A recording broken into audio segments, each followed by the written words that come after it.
Kid Reporter. Yaorana et bienvenue dans votre émission Kid Reporter.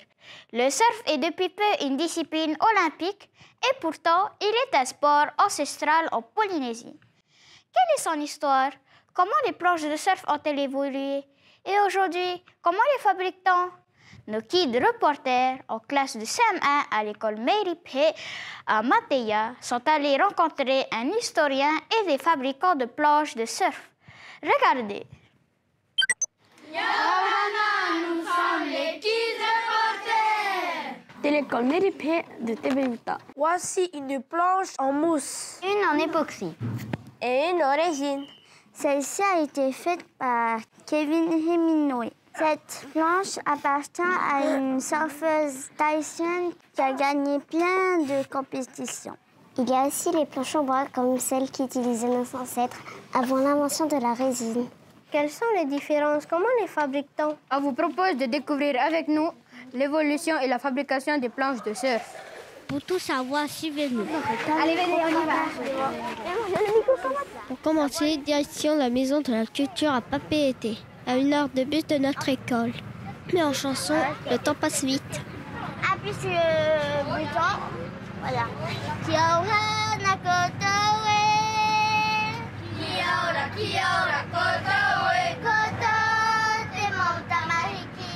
Koto. Et maintenant, nous allons rencontrer un historien. Jean-Christophe Shigedomi, il connaît très bien l'histoire du surf. Passionné de surf, il a notamment vécu l'essor du surf en compétition dans les années 70. Mais le surf existait bien avant. C'était un sport ancestral. Nous sommes les Kid Reporters. C'est bien toi, Jean-Christophe? C'est moi. On est venu pour connaître l'histoire de la planche du surf. Du surf? Ouais. Ok. On va rentrer dans la salle de projection alors. Let's go. Let's go. Mais d'abord, où le surf est-il né? Allez-y, entrez. On pense que le surf est né à Hawaï.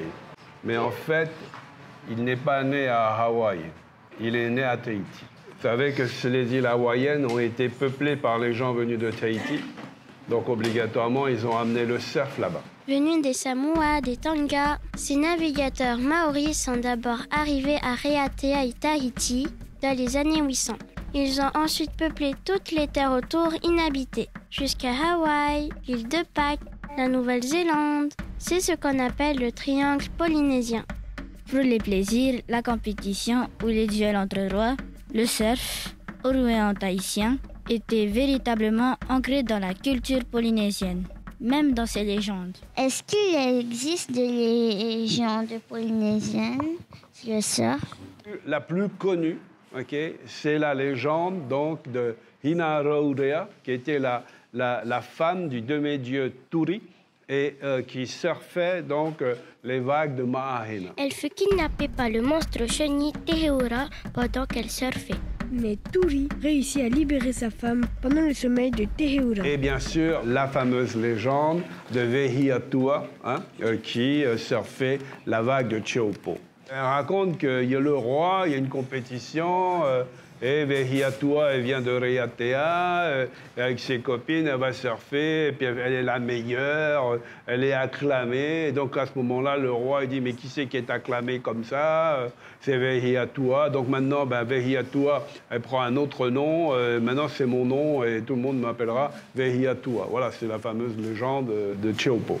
Dans les années 1870, les magazines américains vendent le surf à Hawaï. Mais bien plus tôt, le surf à Tahiti est révélé à l'Occident. C'est bien à Tahiti qu'il y a eu la première observation du surf et qui a été retranscrite dans le journal de bord d'un monsieur qui s'appelait Joseph Banks et qui a accompagné le capitaine James Cook, qui était venu à Tahiti lors de son premier voyage pour observer l'étoile Vénus. Sachez que de toute façon, Cook ne va découvrir les îles Hawaï que lors de son 3e voyage, c'est-à-dire beaucoup d'années plus tard.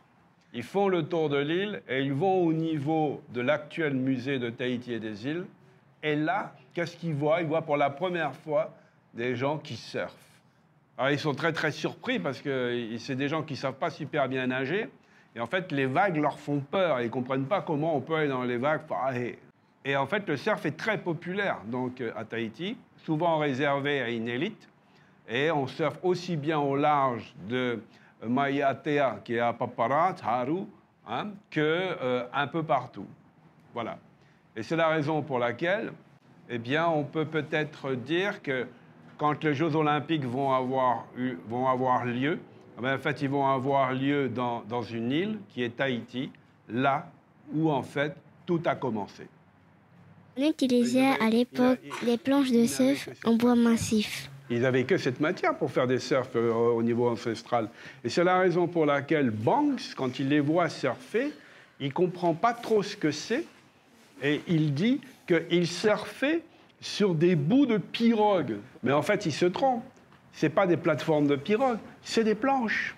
Vers 1900, le surf est délaissé avec l'arrivée des missionnaires. Le surf retrouve sa popularité à partir des années 50, avec l'essor du surf moderne. Et ce surf moderne, eh ben, c'est les planches de surf comme aujourd'hui, les boogies, etc. Et tout. Et les Tahitiens, dans les années 60, vont commencer à créer un club, ils vont commencer à faire des compétitions, et ils vont aller donc en France faire les championnats de France. Et pendant 14 ans, ils vont gagner tous les podiums. Et c'est ce qu'on appelle la vague tahitienne. Et ils vont participer au championnat du monde. Et le premier donc, champion du monde français de surf est tahitien, 85, VTA David. Il y aura plein d'autres champions du monde qui vont venir après, dans les rangs tahitiens. Comme Tamaro Malcolm en 2008, également champion du monde amateur, ou Hefara Tahutini, champion du monde Open en 1990. Hirateri Inatufa, champion du monde ISA en 2004 et 2010. Ou Vahine Fierro, champion du monde junior WSL en 2017.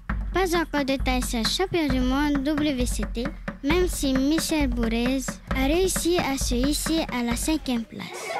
Merci Jean-Christophe. Maintenant qu'on connaît l'évolution des planches de surf, allons voir comment on fabrique des planches de surf modernes. Test. En bas. Sinon, tu vas plier. Là, comme ça, attention. Alors, comme vous voyez sur la carte de Tahiti, nous, on habite à Tebayuta et on remonte jusqu'à Marina où habite notre premier shipper, Somo. Son nom complet est Pascal Somo-Ikromo, mais tout le monde le surnomme Somo. Tu m'entends? Oui, je t'entends. Après avoir travaillé pour d'autres, il a monté il y a une trentaine d'années sa propre entreprise de fabrication de planches de surf. Pascal? Oui. Oh, bonjour les enfants. Bonjour. Ça va bien? Oui. Alors, vous voulez apprendre comment on fabrique des planches de surf, c'est ça? Oui. Ah ben, super alors. Ben, vous êtes tombé au bon endroit. Allez, entrez. Il faut compter principalement 5 étapes. Est-ce que tu peux nous montrer? Mais bien sûr, voilà. Donc, ça commence d'abord par ici, par le bureau. Venez entrer. On dessine la planche avec un logiciel. On rentre des données. Comme la taille, le poids, l'âge et le niveau du surfeur. Et une fois dessiné, on va mettre le dessin dans la machine, qui est là, le logiciel qui pilote la machine. Et après, on dit envoyer et la machine, elle découpe la planche. Mais avant de couper, il faut préparer le pain de mousse. En anglais, on appelle ça le foam. Donc, je vais faire un petit travail de nettoyage. Avant de mettre dans la machine. Importés d'Australie ou des États-Unis, ces foams sont en polyuréthane ou polyester expansé, tous deux fabriqués de la chimie du pétrole. Donc maintenant, on va aller à la machine. Elle s'appelle CNC, comme Computer Numerical Control. Avant, les shippers faisaient tout à la main. Grâce à la CNC, ils gagnent en temps et en précision. Ça, c'est le laser qui me guide pour mettre la planche sur la machine et pour centrer la planche. Quelques dernières mesures à prendre. Et là, tu fais une planche pour qui, là? Ben là, je fais pour un jeune surfeur qui surfe très bien et qui a du niveau. Voilà. Et en général, on ne fait que des planches sur mesure. Hein. On ne fait pas trop de planches en stock. Moi, je travaille plutôt du sur mesure. On met des ventouses. Les ventouses, ça sert à aspirer le pain de mousse et pour que le pain de mousse reste collé sur la machine. Voilà. Donc, elle va être prête à être coupée. On va lancer la machine. On va appuyer et on y va. Action. Voilà, là, elle va commencer à couper la latte en bois d'abord. Donc, cette étape-là, c'est crucial. On ne doit pas quitter la machine des yeux. Hein.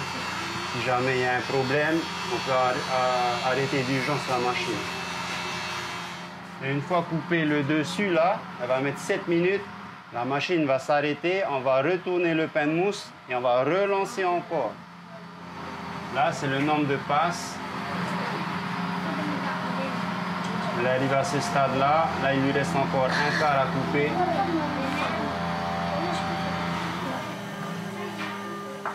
Voilà, c'est terminé. Il faut faire la seconde étape.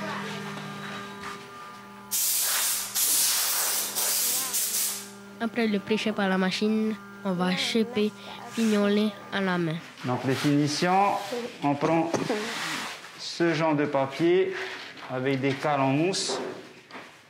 Voilà. C'est un papier de verre très fin pour ne pas abîmer la mousse. Attention, hein. Donc on utilise des lumières spéciales pour qu'on voit tous les défauts. Vous avez vu ces lumières? Ça va envoyer sur la surface de la planche et il nous faut montrer, la lumière nous dit ou nous fait montrer tous les endroits où on doit travailler. Comme ça, on ne peut pas se tromper. Ça prend combien de temps à nettoyer? Pour faire la finition à la main, il faut à peu près 15 à 20 minutes. Et pourquoi tu as choisi ce métier? Waouh! Waouh!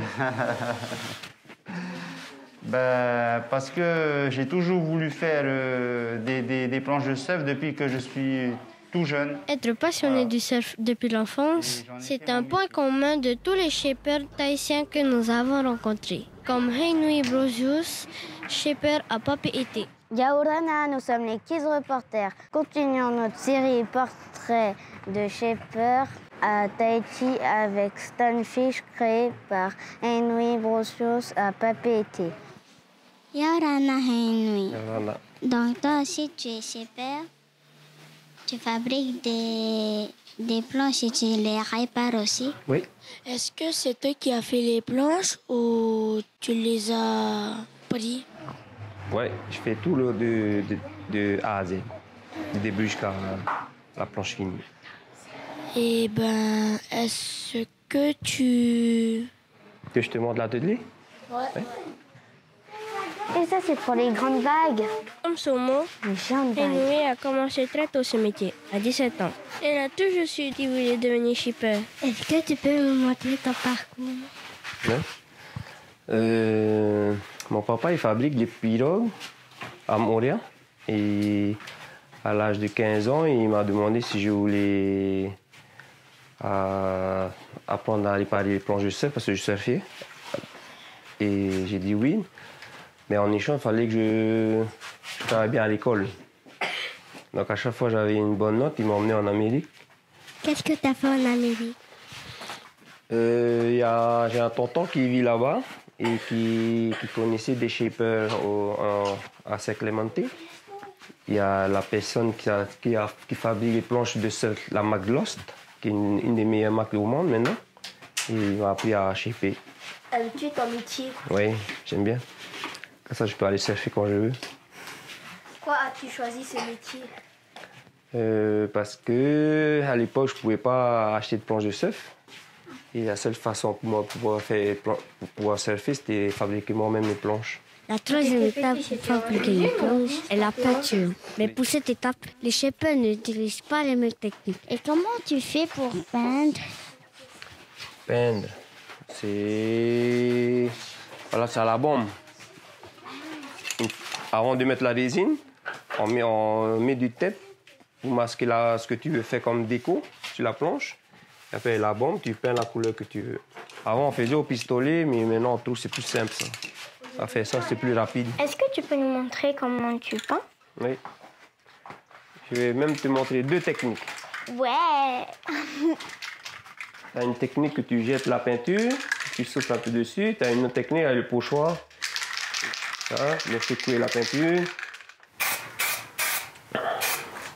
peut-être rajouter du noir, parce que le noir, ça fait sortir les autres couleurs, quoi. Pourquoi tu en mets pas un peu plus devant? Moi, j'aime pas trop mettre devant. Je trouve que c'est plus joli à partir au moins de la moitié de la planche. Ok. Et celle-là, alors, comment tu as fait? Celle-là, c'est une autre façon. J'ai mis de la teinte dans de la résine, la couleur que tu veux, et après, c'est la façon comment tu chavies sur la planche que ça va donner les formes. Les techniques et les goûts sont donc multiples. Waouh, j'adore! Grâce à cela, chaque planche est unique. Quelle est ta couleur préférée? Bleu. On va passer à l'étape suivante. Pour cela, nous partons rencontrer notre troisième shaper. Et lui? Quelle technique préfère-t-il pour la peinture?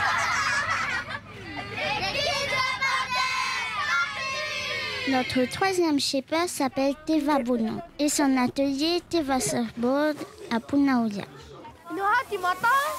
Test, qui m'entend ici. Bonjour, Teva. Bonjour les enfants. Bonjour Teva Bono. Merci de nous accueillir chez toi. Merci, moi aussi je suis content de vous accueillir chez moi, à l'atelier. Tout ça, c'est au client? Oui, tout ça. Il y a de la réparation, il y a de la fabrication sur mesure. On peut aller voir? Oui, on va aller voir. Allez, venez. Teva a appris son métier chez un shaper en France, à Biarritz. Aujourd'hui, c'est lui qui transmet les techniques du métier. Attention, hein? 2 personnes travaillent avec lui. Il donne aussi des formations. Donc voilà, c'est avec ça qu'on peint. Ah, ça, c'est des filtres. C'est pour filtrer la peinture, sinon tu as des grumeaux et en fait la peinture elle est pas uniforme, quoi. C'est quoi comme peinture? Alors nous on utilise de la peinture là sur les faumes, sur la mousse directement. C'est une On va peinture à eau? utiliser de la peinture à base eau, ouais, soit de l'acrylique, soit même de la gouache. Comme ça c'est moins toxique. Et même sans ça, ça peut faire? Non. T'es obligé d'avoir l'air. Par ça? Là, ici devant, là. T'as la gâchette. Vas-y, retire celle-là. Si Teva veut faire des dessins plus précis, Doucement. il utilise des feutres spéciaux. Voilà.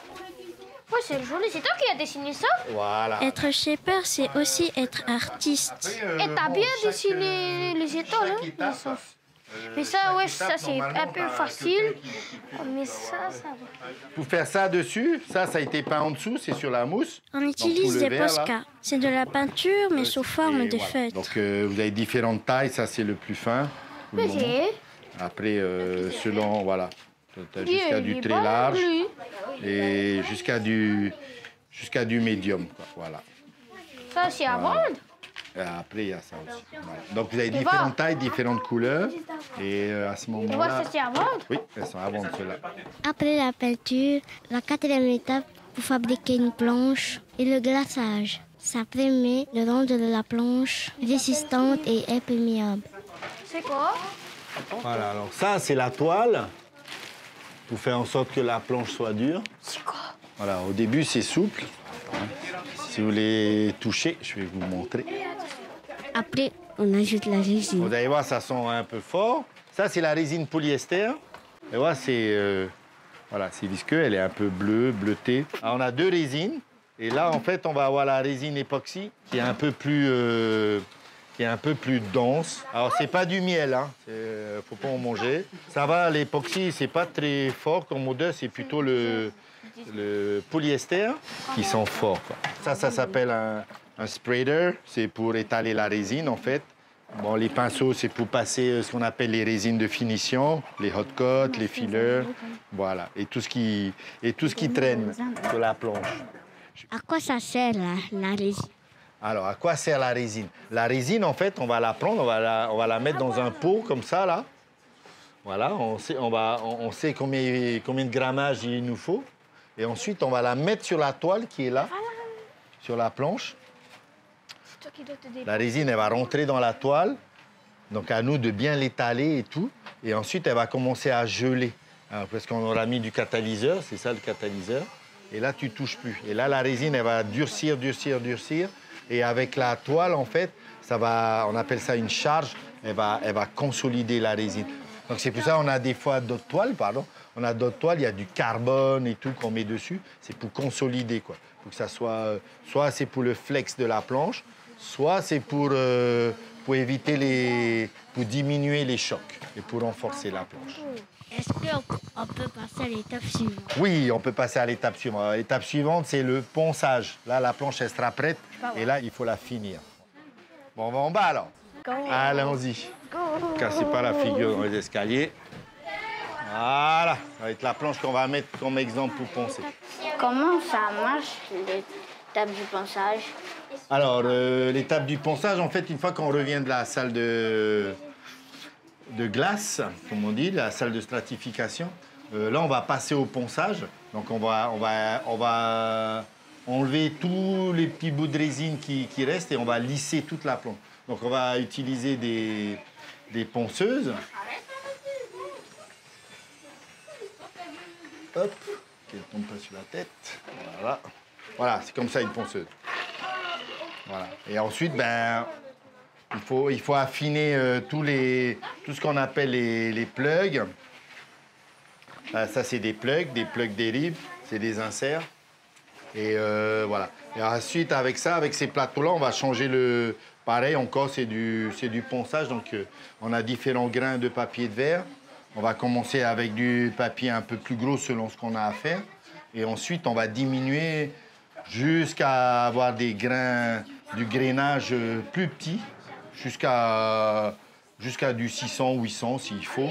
Et à ce moment-là, ben, la planche elle va être lisse comme ça et plus brillante. Est-ce que tu fais des planches pour des très bons surfeurs? Si je fais des planches pour des très bons surfeurs, ouais, en tout cas, il y a deux petits pour qui on fait des planches. C'est les frères Pearson, là, les deux petits frères Pearson. Et donc, il y a Cavey et son petit frère Nike. Et ouais, eux, je pense qu'ils vont faire des résultats. Donc, nous, quand on fait des planches pour de jeunes surfeurs, on parie un peu sur du long terme pour les accompagner dans leur carrière professionnelle, en fait. Pourquoi vous ne faites pas des planches de surf pour les pros? Pour les pros? Alors pourquoi? Alors pour les pros internationaux, non, on ne fait pas de planches parce que dès qu'ils vont sur le circuit international, ils ont besoin de beaucoup de planches. Ils ont besoin peut-être d'une vingtaine ou d'une cinquantaine de planches sur l'année. Ça fait beaucoup.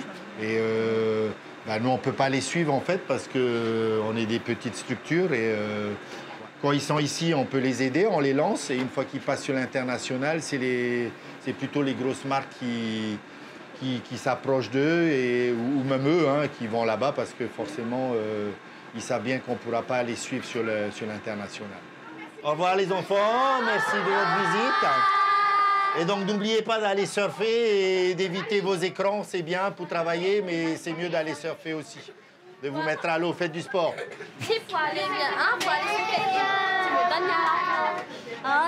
Ah ouais? Merci de nous avoir suivis. Avant de nous quitter, voici la question du jour. Quel matériau de base est utilisé pour fabriquer une planche de surf?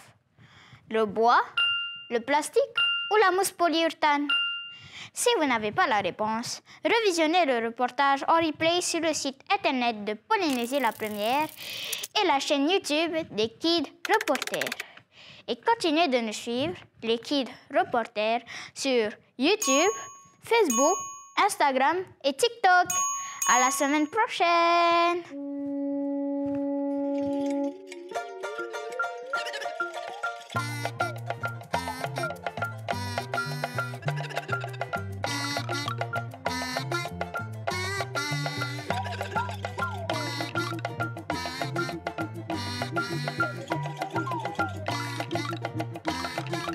Nous sommes les Kids Reporters.